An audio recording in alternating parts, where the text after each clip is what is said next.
The Hunter Biden laptop story, the New York Post. Yeah, we have that too. Yeah, so you guys censored that as well? Angelenos will vote on a bill that would force every hotel in town welcome homeless people.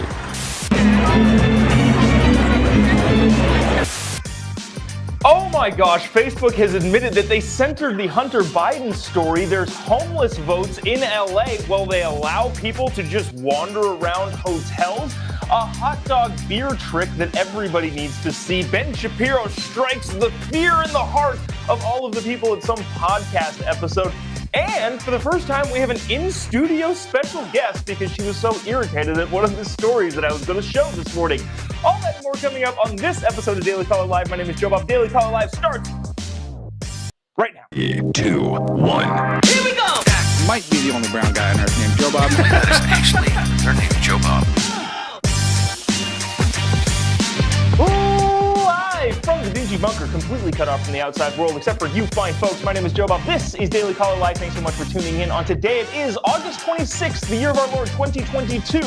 Mark Zuckerberg went on Joe Rogan's podcast yesterday and said, flat out, kind of, yeah, we censored the Hunter Biden story. We algorithmically lessened its reach across our platform.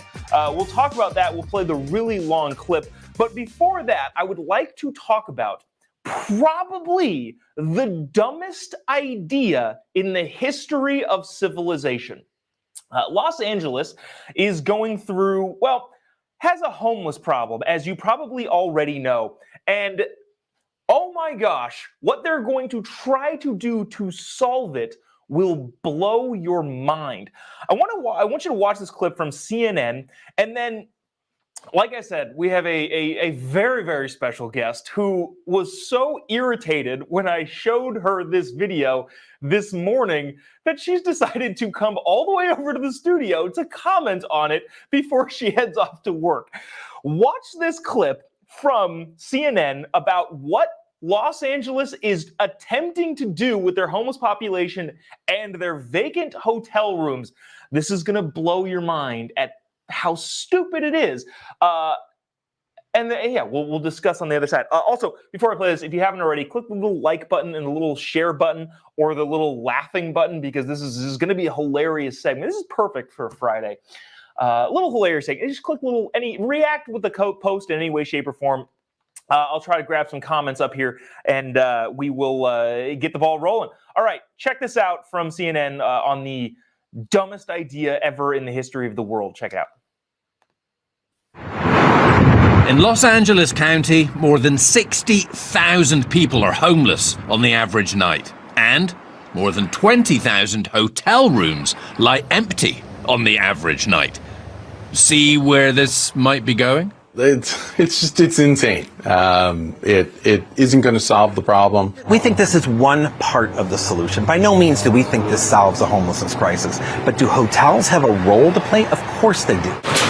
So the union he leads, which reps hotel workers, gathered enough signatures, and Angelenos will vote on a bill that would force every hotel in town to report vacancies at 2 p.m. every day, then welcome homeless people into those vacant rooms. Honestly, would you check into a hotel knowing that the chance of your neighbor to the left or right is a homeless individual? OMG. Okay, so there are 60,000 supposedly homeless people on the streets of Los Angeles County each and every night. There are 22,000 vacant hotel rooms everywhere from Motel 6s to Motel 8s to the Biltmore and the W Hotel, which are very, very fancy. There's supposedly a law that's going to say that hotels have to open their doors to homeless people.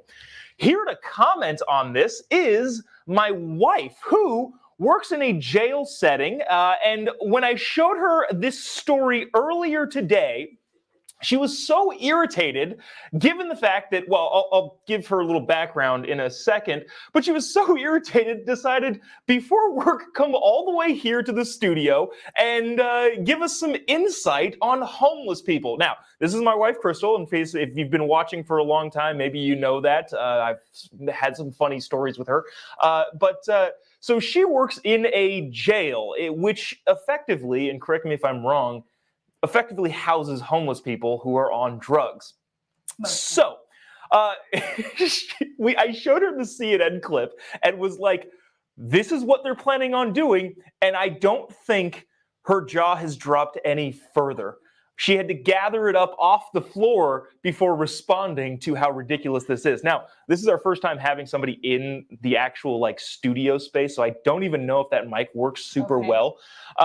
So first off here, can you just briefly explain what the homeless people are like in the jail setting that you work in? Yeah.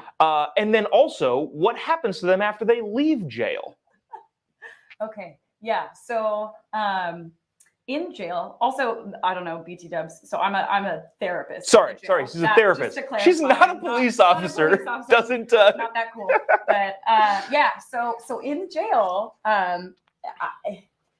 I don't know. I feel like people maybe don't have the best impression or reality of the living situation or the way that homeless people live. I mean, we have people. I have had a guy who he gets his food, and it comes in like a little cardboard box, and he keeps all the cardboard boxes. And his toilet works in his cell, but he poops in the boxes.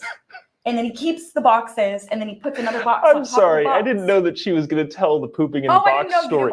No, that's fine. I'm just giving people fair warning of what's coming here and where this is going in terms of having people live in some of the nicest hotels in the world in Los Angeles County. Right. So just to clarify, like the toilet is there and the toilet works, but these are people who don't use the toilet. So I'm a little concerned about how they're going to know to use the toilet in the hotel room. Okay. Among other things. How do people and when I say jail, I'm not necessarily talking about this deep imprisonment camp, because in a lot of ways, well, just arresting people in the state of California, how long are they in your system, and then how many times do you see people again after they get released? I mean, it varies, but for a lot of people, they don't stay very long, and it's actually it's a little disheartening. I know this is kind of a funny story, but trying to not make it too dark. But we get people that come in and they're coming off of whatever it is that they're coming off of. We get them in there for a few weeks. We get them back on meds. We kind of get them maybe a little bit stable, at least so that they're going to the bathroom in the toilet. And then within a few weeks, they get released because they get released. And then I go, all right, see you probably in about a week or two. And then we come back and we start at square one and we're back to pooping in the boxes again. So now your jail is not in LA County, but in LA County, when they release people out of jail and you say they come back in probably 2 to 3 weeks, what would happen in those 2 to 3 weeks? Do you think if the Los Angeles voters open up all of the hotels to homeless people, they might wander into the hotels and poop on the walls in the hotel rooms? It's very likely that would happen. It's very likely. And not to go into the hotels to shower. I think that's what is difficult, is we have this beautiful fantasy image of like, oh, they'll go in, they'll get clean, they'll shower, they'll clean themselves up, they'll be okay. But that's not, you're thinking in a logical mindset, and you can't use logic for someone who's not able to think logically for whatever reason, whether that be to a mental illness or substance use, or honestly both, because those are not separate entities. They're all intermixed into one thing. So there is a guy who, and this is, we won't labor on this too long. We'll get back to the CNN video because it's hilarious. But there was a guy in the clip that we're going to play in a bit that was talking about, well, this is just the hotel. It's their obligation to do what they want to do. And I guess you might have just answered it, but what is how off base is his perception of what would happen versus what would actually happen? I feel like, wait, did you already show that? No, I haven't. I just feel like you're going to hear from this guy, and to me, it's just so evident that he has not spent time in a space with homeless people. This is my every single day. And you have this guy who comes in with this this beautiful idea of this is, such a great way to just, not solve altogether, but it's a stride in the right direction. And it's like, dude, you have to me, it's just so evident that he has no idea how homeless people live. I don't know. It's kind of it's both like frustrating, but also just like comical at the same time. That Well, and also this is not any sense of like, well, we don't think that these people should get help that they need, but this is just not the way to do it. Yeah. Like if we all sign a poll to say, or we go around the neighborhood and we say, you know what, at 4 a.m. we're allowed to go into the neighbor's house, and we get all the neighbors to sign it, and now we get to go across the street and we go knock on the door and so, hey, well, we all signed this, so it can happen now. Like is that how it works? Like, is that? Yeah, so if you're just joining us, Los Angeles County is voting on a bill that would force hotels, private businesses, to open their doors to homeless people. And my wife was so irritated about that, she decided to come all the way over here on her way to work and describe what it's like working with homeless people every day and how bad of an idea that would be. Last thing. What are the chances that people would continue to stay at Los Angeles hotels if there was a chance that Clem was going to be their next door neighbor? Would you do it? I would not. And we stay in some pretty rough hotels. We do. Because we're cheap. Falling on a budget. But no, I just, and again, I think people think, oh, well, it's not nice to walk on the other side of the street or to distance yourself. But truly, like, I work firsthand with these people, and many of them are so out of contact, are so disoriented that they are, not everybody, but some of them, they are violent. I have a lot of people who are physically and verbally aggressive, and they're totally unprovoked. And so now you're going to be in a confined space in a hotel, in an elevator, in an elevator, like, and you, if you have a family and you have kids, like, I would tell people, like, it's not wrong of you to want to protect yourself and to protect your family. And you don't not err on the side of caution just because, well, I don't want it to offend anybody or I don't want to hurt someone's feelings. Like, I have plenty of people that I've talked to who, once they clear up and they're now stable, I'll go back and say, hey, remember what you were like when you first came in? Half of them don't even remember. And the ones that do are like, yeah, that was pretty bad, huh? I'm like, yeah, like, they recognize too, like, when they're not stable, when they're coming off of drugs, meth is the big, like, it's not about not hurting feelings. It's just about your safety. And I wouldn't stay in those hotels. Yeah. So there you have it. Los Angeles is putting it up to a vote. We're going to continue to play more of this video, but hey, thanks for coming in. I'll love you. See you after work. Okay. I want to play more of this video clip there as we kind of continue on in the dumbest idea in the world. Check this out, more from CNN. Manoj Patel voluntarily rents some rooms to homeless people who are vetted and paid for by a local church, but he's against this bill that would make that mandatory. We barely are surviving, number one. Number two, we have to think of the safety of our staff. And number three, we're not professionally or any other ways equipped with any of the supporting mechanism that the homeless guest would require. What services would be provided remains unclear. Also unclear the funding, and hotels would be paid fair market rate. It's up to the city. I mean, they did it during Project Roomkey. The pandemic-era program now winding down that inspired this bill by placing more than 10,000 people in hotels that volunteered. Sean Bigdelli among them. Well, first of all, it's a blessing. It's a great room. The technology is not up to par, but, what technology do you have in a tent? This bill would also force developers to replace housing demolished to make way for new hotels, and hotel permits would be introduced, as well as making every hotel from a Super 8 to the Biltmore accept homeless people as guests. I don't think that's a good idea. Why not? Maybe for some, but there's a lot of people with untreated mental health, and some people do some damage to these poor buildings, man. This happened. So, all right, I'm going to cut it off there because I think this goes on long enough. The whole thing was great, so that's why I wanted to bring it. I want to go to the end part of it here and kind of go from there.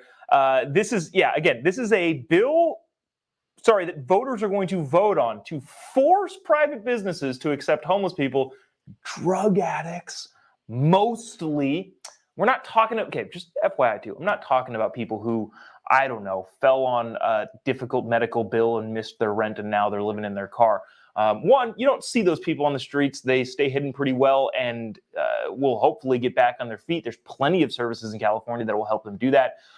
And also, the majority of people that you see on the streets and that are attacking people in the parks and pooping in high schools are on drugs. So those are the type of people that are being helped. That are going to be forced into these hotels. All right, want to play the end of this clip before we wrap this up and move to Facebook and Hunter Biden. Check this out. Gas, it just doesn't work out. We don't want to head backwards into the segregated South, but that's kind of the language that they're talking about. There's a certain class of people, less than humans, animals they almost describe them as, to be honest with you. They don't seem to understand who the unhoused are. We're talking again about seniors, students, working people. That's who the voucher program would benefit the most. Yeah, so all right, so that's that whole thing. That guy there is the union rep out in that area that's pushing this bill, and he's very excited to hopefully get more money in his pocket if the world's dumbest idea comes to fruition. I hope people living in Los Angeles County, you're not this stupid. I don't think you are. You've passed some pretty dumb laws. You put some pretty dumb people inside of office in Los Angeles County. But hopefully you're not this dumb. I want to get to this. This is super fascinating, transitioning to this. We do a lot of stuff on Facebook. Actually, in a lot of ways, Facebook has been, for at least me, the least censory. I know a lot of you have been in Facebook jail. I get that. I get all of that sort of stuff. But in terms of all the other big platforms, YouTube, Twitter specifically, Facebook and Instagram, although have their major problems with censorship, I think is less bad than a lot of the other social media platforms. Having said that, Mark Zuckerberg, CEO and founder of Facebook, went on Joe Rogan's podcast yesterday, and Joe Rogan asked him about the Hunter Biden laptop story. This is a long clip, and I got the whole thing in its entirety. Maybe we'll jump in here in just some random spots here to kind of break it up a little bit and talk about maybe put some context in there. But this is all fascinating. This is Mark Zuckerberg responding to a question about whether or not Facebook and the algorithm censored the Hunter Biden story just before the presidential election in 2020. Check this out. Also, if you haven't already, I see a couple thousand of you watching that. A lot of great comments. I'll read them to my wife that she was on here. If you're just joining us, my wife was so irritated about the hotel and homeless people story. She stopped by on her way to work and decided to talk about it, as she works with homeless and drug addicts all day, every day. Anyways, if you haven't already, click the little like button or the little reaction button or the little share button, or let us know in the comment section, have you been blackballed by social media? Watch this clip from Joe Rogan talking to Mark Zuckerberg, CEO of Facebook. How do you guys handle things when they're a big news item that's controversial? Like, there was a lot of attention on Twitter during the election because of the Hunter Biden laptop story. The New York Post. Had that too. Yeah, so you guys censored that as well? So we took a different path than Twitter. Basically the background here is the FBI, I think, basically came to us, some folks on our team, and was like, hey, just so you know, like, you should be on high alert. There was we thought that there was a lot of Russian propaganda in the 2016 election. We have it on notice that basically there's about to be some kind of dump of that's similar to that. So just be vigilant. So our protocol is different from Twitter's. What Twitter did is they said you can't share this at all. We didn't do that. What we do is we have, if something is reported to us as potentially misinformation, important misinformation, we also have this third-party fact-checking program because we don't want to be deciding what's true and false. And for I think it was 5 or 7 days when it was basically being determined whether it was false, the distribution on Facebook was decreased, but people were still allowed to share it. So you could. So basically, you could still share it. You could still click the little button. So just for context, too, when the Hunter Biden story came out in the New York Post, no, you weren't even allowed to send it as a message. Remember that? Okay. Also, too, I know this goes without saying, and I don't need to remind everybody watching this show. It turned out everything was totally accurate. Hunter Biden actually is a crackhead who gave his laptop to some random store and then forgot about it. All of that was true. But in the interim, before anybody decided to fact check it as slow as they possibly could, remember it took the New York Times like a year and a half to finally say, oh yeah, this is real. In that time, Twitter didn't even let you share the article and then locked the New York Post out of their account for 2 weeks. And you weren't allowed to message it, you weren't allowed to tweet it, you weren't allowed to do anything about it. So what Zuckerberg is saying, you were still allowed to share it, but it wouldn't go anywhere and nobody would see it. So that's what he's saying, basically admitting that, well, we covered this thing up. And here's another thing that he also said that was kind of interesting. Lefties for the longest time were skeptical of the FBI, and justifiably so. COINTELPRO was a crazy time in the FBI.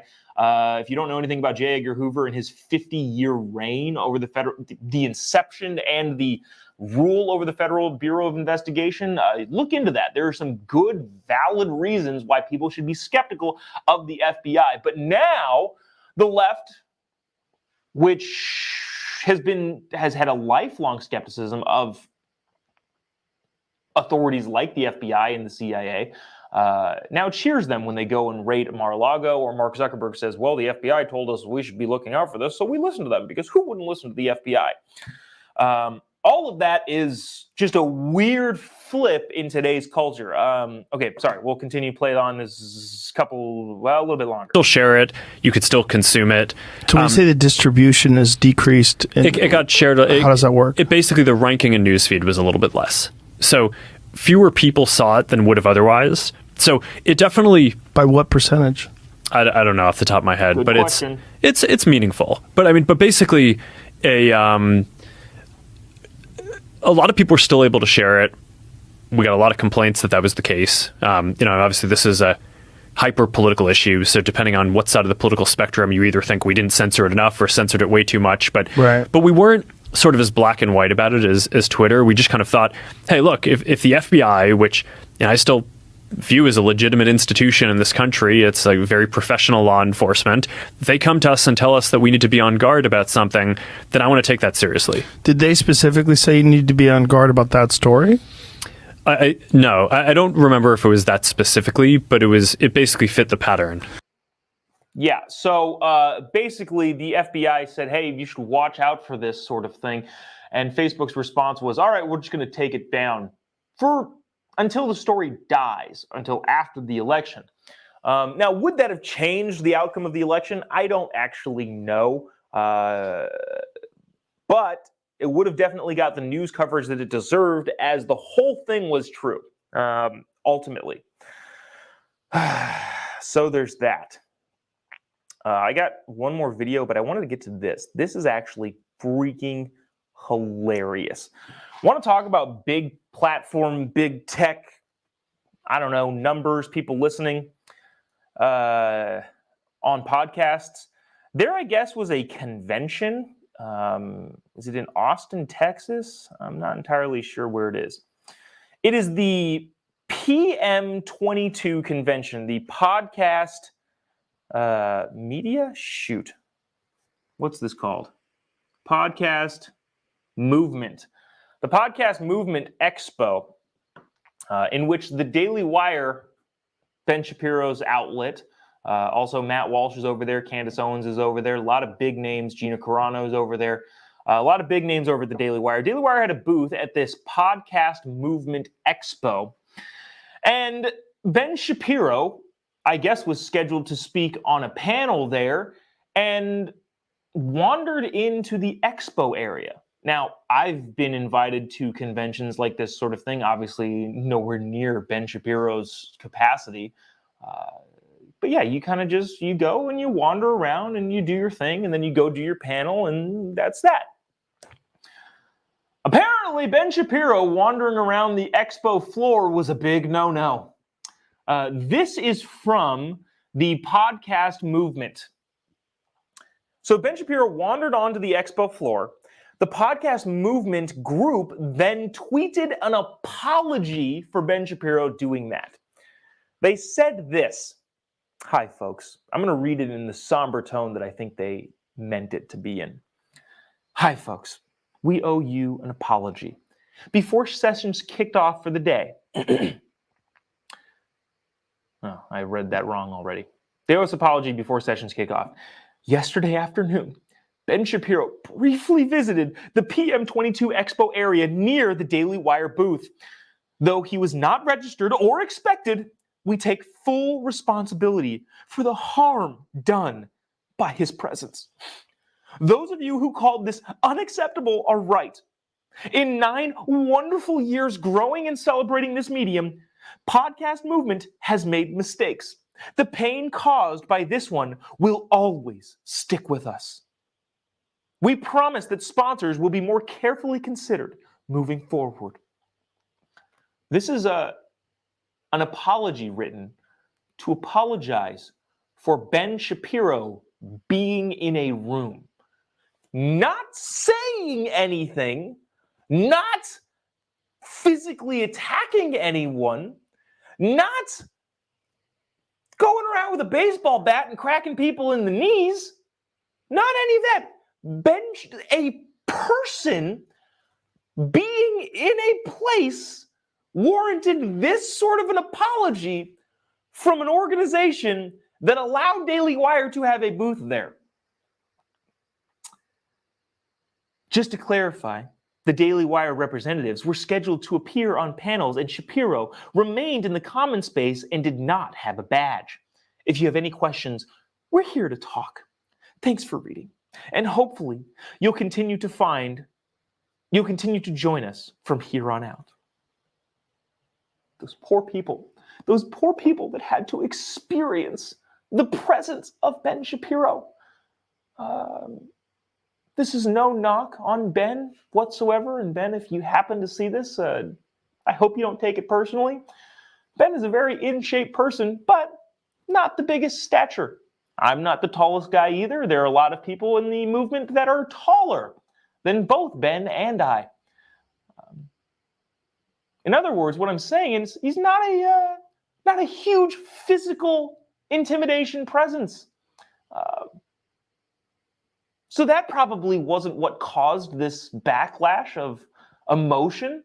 It literally was just him being in a room. I think Molly Hemingway tweeted after that, "Is this anti-Semitism? You're apologizing for a small Jewish man wandering into a space so profusely? Is that because you're a bunch of anti-Semites and don't like the Jews? Is that what you're doing here? Podcast Movement 2022? That tweet is still up, by the way. You can go to their thing and look at it. Gosh dang, I want to read it over and over and over again. We apologize. We take full responsibility for the harm done by his presence. I hope one day, just someday soon, I can stoke fear into the hearts of people by walking into a room and making jokes about the news in the same way that Ben Shapiro does. Man, so wonderful. That's that. I wanted to get to this video before we wrap up the day. A little bit behind schedule here, but I have a question for you guys in the comments section. Before I play this video, if you haven't already, click the little like button, the little share button. Would really appreciate you doing so. What do you think about Ben Shapiro? Maybe we'll get some comments after this segment. But I got to ask the question here. Is this genius or is it madness? You decide. A man at Yankee Stadium, well, we're going to show you the video, but just in case you're just listening to this on the podcast, put a straw through his hot dog and then used his hot dog as a straw to drink his beer. Genius or madness? You in the comment section decide. Watch this very short video before we have a full-blown discussion about how to take this sort of content in.